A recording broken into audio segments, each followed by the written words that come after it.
Back in October 2025, oil trading at 59 bucks. Goldman Sachs says 53, JP Morgan says 58, then says oil could crash to the 30s by 2027. The EIA says $55 oil. CNN runs a headline, and I quote, 2026 will be the cheapest year for gas since COVID. I said they were all wrong. Not quietly, not in some private email. I said it right here on camera with dates and data attached. Today is February 20th, 2026. Oil just hit a 6-month high, and I'm going to walk you through what I said when I said it and what actually happened. Then I'm going to show you what's coming next. Because what the mainstream is missing right now is bigger than anything they missed before. Howdy, I'm Sean Pruitt, president of Kingdom Exploration. I've been in the oil business for over 20 years, and today we are settling the score. But first, let me be clear about something. Mainstream doesn't just get oil wrong sometimes.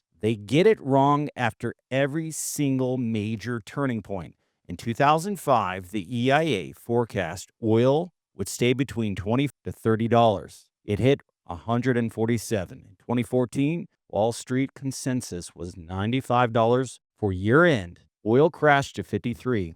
In 2020, every bank said oversupply through 2022. We got a deficit and $130 oil. Their average forecast error is 27 to 30% on 6 to 12-month calls. These aren't predictions. They're guessing with Bloomberg terminals. Now, here's what I said. October 17th, 2025, I published $52 forecast dead wrong. I said they were using the same broken models that missed every turn of the last 20 years. November, I laid out the reverse bubble, irrational pessimism, starving the industry of capital, setting up a violent recovery. I gave you $90 to $95 Brent by Q4 of this year. Everyone laughed. I said OPEC Plus would pause production increases for Q1. They said flood of new supply. OPEC paused. I said that the so-called glut was paper, not physical. Yesterday's 9 million barrel draw just proved it.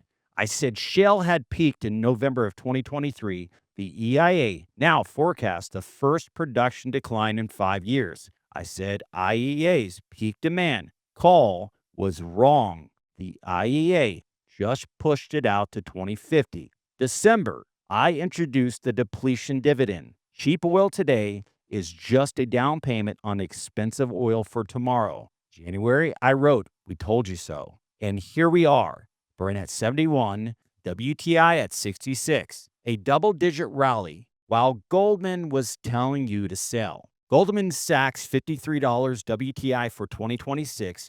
They literally said sell oil in December. Oil is up 25% from their target. That's not a miss. That's malpractice. JP Morgan, $58 Brent.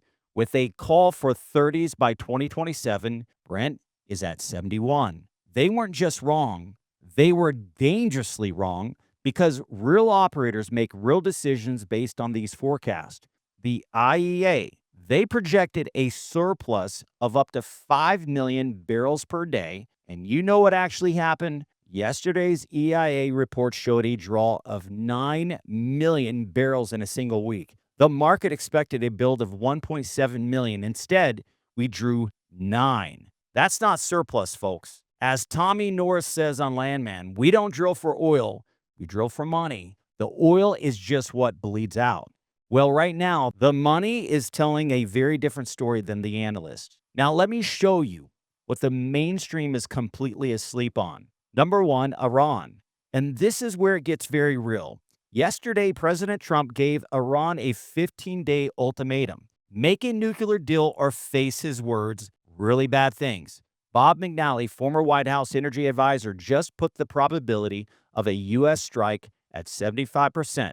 His exact words, this one is real. 3 days ago, Iran's Revolutionary Guard temporarily closed the Strait of Hormuz and fired anti-ship cruise missiles during live drills. They actually shut it down. 20 million barrels a day flow through that strait, 1/5 of all the oil consumed on Earth. But here's where it gets wild. At the exact same time, Russia, China, and Iran launched joint naval exercises called Maritime Security Belt 2026. Inside the strait itself, three nuclear powers war games together in the most important oil choke point on the planet, while Trump is threatening to bomb one of them. CSIS mapped the scenarios: a limited strike, $10 to $12 spike, infrastructure damage with Hormuz disruption, oil past 100. If Iran retaliates by hitting Saudi infrastructure,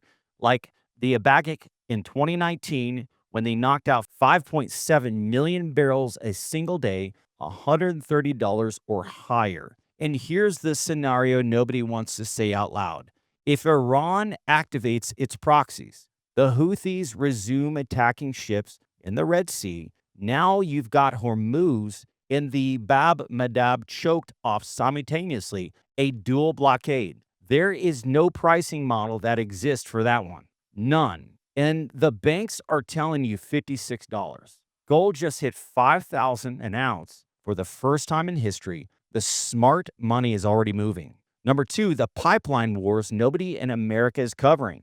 Ukraine has hit Russian oil infrastructure 273 times. The Carnegie Endowment is asking whether 38% of Russia's refining capacity has been knocked out. On January 27th, the Druzhba pipeline was damaged on Ukrainian territory. It's been offline ever since. Zero Russian oil to Hungary and Slovakia for all of February. Ukrainian naval drones halved Kazakhstan's CPC pipeline exports. Their lifeline to the Black Sea, $1.5 billion in losses, 7 million barrels gone in 1 month. And Turkey just announced Iraq-Turkey pipeline will be terminated July 27th. That's 190,000 barrels a day of Kurdish exports with no replacement deal. Druzhba offline, CPC halved, Iraq-Turkey facing termination, Russian refineries getting hammered.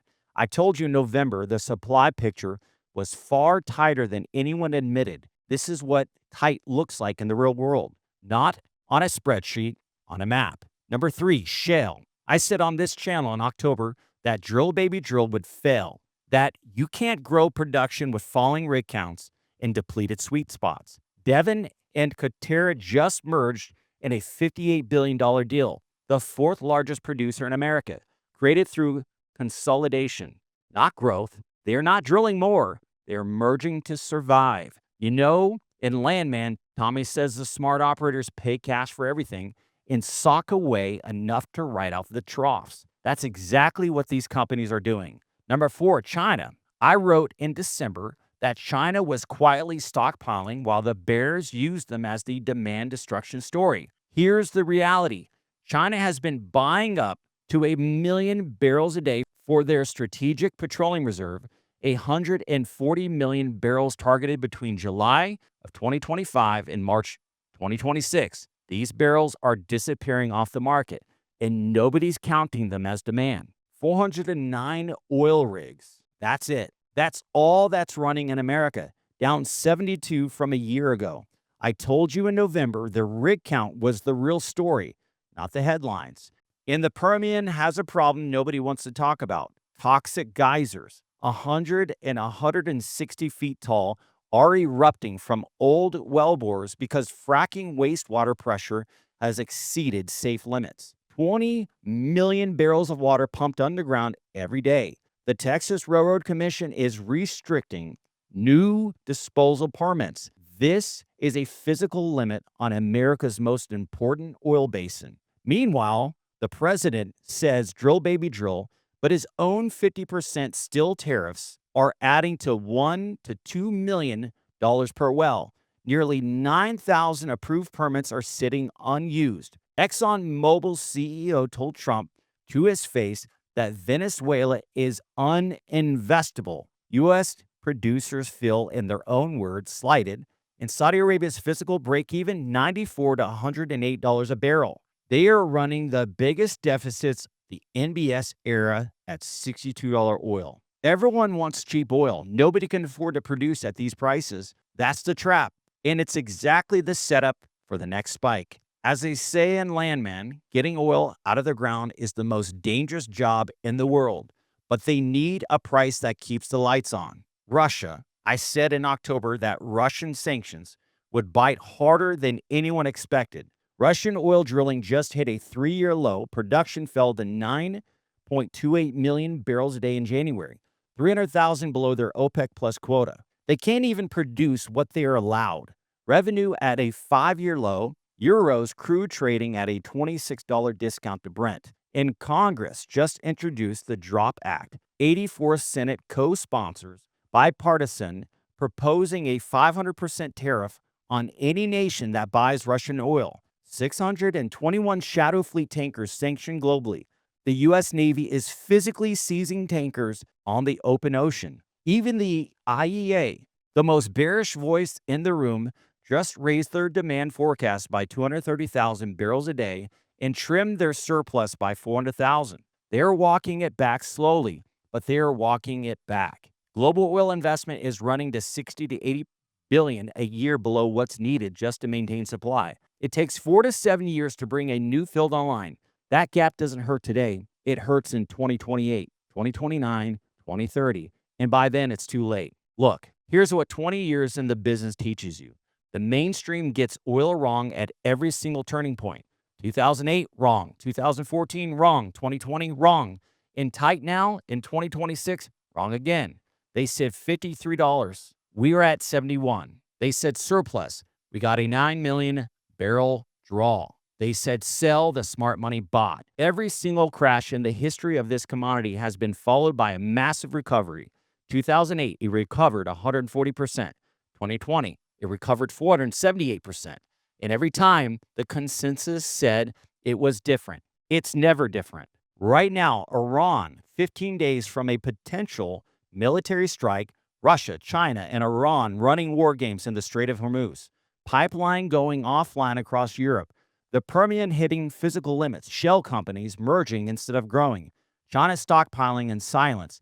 And a 9 million barrel draw that nobody saw coming. The setup is here. I'm not asking you to agree with me. I'm asking you to do the math. Look at the physical barrels, not the spreadsheet of forecast. And Landman, and you're going to hear me talk about Landman because I love this show. But Tommy Norris says their great-grandparents built a world that runs on oil. And until it runs something else, we have to keep feeding it or the world stops. That hasn't changed. Physics hasn't changed. Geology hasn't changed. Decline rates haven't changed. The only thing that changes is the narrative. And narratives don't pump oil. Now, if you found this valuable, share it, subscribe, drop a comment. The algorithm pushes the mainstream. Your engagement is how the truth gets out. I'm Sean Pruitt with Kingdom Exploration. Stay smart out there. The depletion dividend always collects.